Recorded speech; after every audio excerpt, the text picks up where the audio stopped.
नमस्कार. भारतीय सौर कालगणना. आज आपण भारतीय सौर कालगणना याविषयी माहिती घेणार आहोत. भारतीय सौर दिनदर्शिका ही भारताची अधिकृत राष्ट्रीय कालगणना आहे, जिची सुरुवात 1 चैत्र म्हणजे 22 मार्च आणि लीप वर्ष असेल तर 21 मार्चला सुरुवात होते.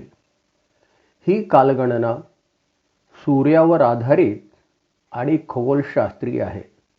सूर्य आणि पृथ्वी यांचा परस्पर संबंधावर ही कालगणना असल्याने चांद्र कालगणनेपेक्षा सौर कालगणना ही निसर्ग चक्राला खूप जवळची आहे.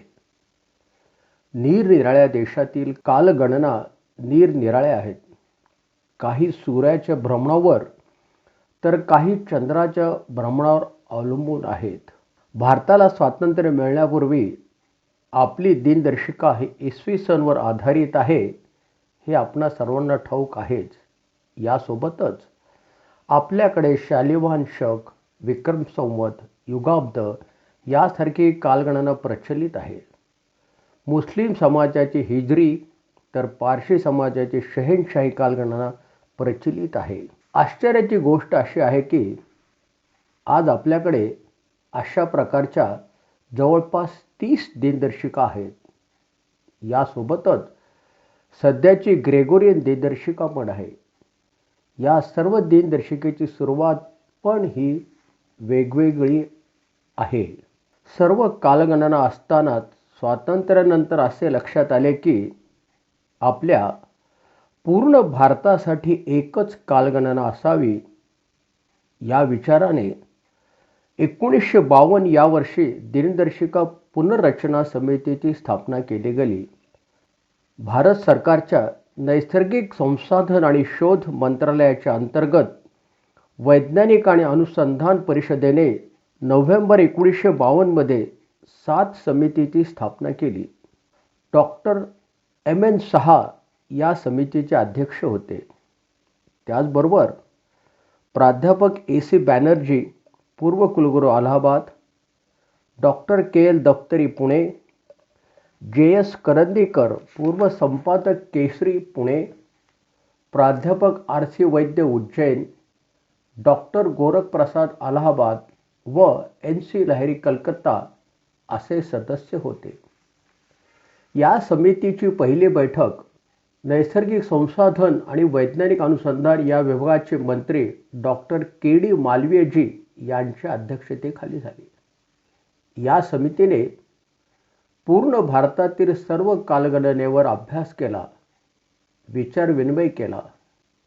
जवळपास 5 वर्ष त्यांनी अभ्यास केला आणि आपली भारत देशाची दिनदर्शिका ही सूर्य भ्रमणावर अवलंबून असावी असे त्यांना वाटले. आणि ज्या दिवशी सूर्य विषुववृत्तावर असतो 22 मार्च, त्या दिवसापासून म्हणजे 1 चैत्र या तिथीने ही कालगणना असावी असे ठरवले. या समितीच्या बैठका दिल्लीत संपन्न झाल्या व त्यात सखोल चर्चा करण्यात आली. समितीने दिलेल्या शिफारसी: 1. वर्षाचा प्रारंभ वसंत संपातानंतर येणाऱ्या दिवसापासून करावा. 2. वर्ष 365 दिवसाचे असेल, लीप वर्ष असेल तर 366 दिवसाचे. 3.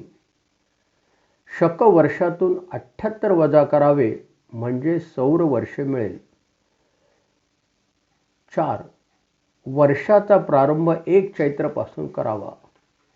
5. ऋतू आणि दिनदर्शिकेतील महिने: 1.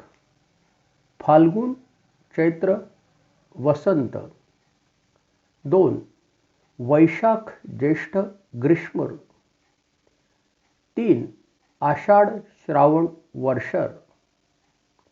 4. भाद्रपद, अश्विन, शरद. 5. कार्तिक, अग्रहायण, हेमंत. आणि 6. पौष माघ शिशिर 6 या कालगणनेत मार्गशीर्ष या महिन्यासाठी अग्रहायण हे नाव वापरतात. सर्व शिफारसीसह आपला अहवाल समितीने तत्कालीन पंतप्रधान स्वर्गीय पंडित जवाहरलाल नेहरू यांच्या मंत्रिमंडळाला सादर केला. पूर्ण अहवालाचा अभ्यास करून आणि तपासून मंत्रिमंडळाने ही राष्ट्रीय दिनदर्शिका व्यवहारात आणण्यासाठीचा निर्णय घेतला आणि ती तारीख ठरवली म्हणजे 1 चैत्र 1879 म्हणजेच 22 मार्च 1957 पासून ही दिनदर्शिका व्यवहारात आणण्यासाठी सर्व कार्यालयाला परिपत्रके जाहीर केली.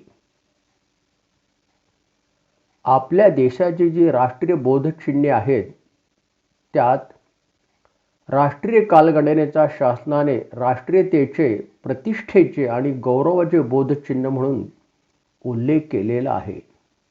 या दिनदर्शिकेच्या प्रसारासाठी छत्रपती संभाजीनगर, औरंगाबाद या शहरात श्री आबासाहेब पटवारी व श्री हेमंत मोने यांच्या मार्गदर्शनानुसार 20 फाल्गुन शके 1935 म्हणजेच 11 मार्च 2014 या दिवशी राष्ट्रीय दिनदर्शिका प्रसार मंचची स्थापना झाली. या समितीतर्फे दरवर्षी दिनदर्शिकेचे प्रकाशन केले जाते. आत्तापर्यंत श्री हरिभाऊ किसनराव बागडे, राजस्थान राज्याचे महामहिम राज्यपाल, श्रीयुत नितीन जयराम गडकरी, केंद्रीय रस्ते वाहतूक आणि महामार्ग मंत्री, तसेच श्री पुष्पेंद्र कुलश्रेष्ठ, प्रमुख भारतीय पत्रकार, वरिष्ठ वक्ते आणि राष्ट्रवादी विचारधारा असणारे यांच्या हस्ते दिनदर्शिकेचे प्रकाशन झालेले आहे. या संस्थेचे संस्थापक सदस्य स्वर्गीय अभय मराठे यांनी यासाठी खूप प्रयत्न केले. प्रत्येक ठिकाणी जाऊन ते भेटत होते, बोलत होते, त्यांना माहिती देत होते, प्रसार करत होते, दिनदर्शिका कशी वापरायची हे सर्वांना सांगत होते. आणि त्यांच्या या अथक प्रयत्नातूनच आज भारतभर या दिनदर्शिकेचे खूप सदस्य झालेले आहेत. महाराष्ट्र, गुजरात, मध्य प्रदेश, उत्तर प्रदेश, पश्चिम बंगाल, दिल्ली व अनेक ठिकाणी आज कार्यकर्ते मिळालेले आहेत आणि ते कामही करत आहेत. राष्ट्रीय दिनदर्शिकेची स्थापना झाली तेव्हापासून आजपर्यंत समितीतील पदाधिकारी, कार्यकर्ते प्रसार प्रचाराचे काम करीत आहेत. भारत सरकारची परिपत्रके, आकाशवाणी, विविध संस्था व बँकेच्या दिनदर्शिकेत या दिनांकाचा वापर केला जातो. सौर दिनदर्शिका ही आजची नसून पुरातन काळापासून हिला वैभवशाली संपदा लाभलेली आहे. ही पुनर्रचना भारतीय संस्कृती, खगोलशास्त्र आणि वैज्ञानिक पद्धत यांचा मेळ घालून केलेली आहे. खगोलशास्त्रावर आधारित असलेली ही दिनदर्शिका याचा आपण सर्वांनी वापर करावा अशी विनंती मी आजच्या निमित्ताने आपणा सर्वांना करतो. आज इथेच थांबूयात.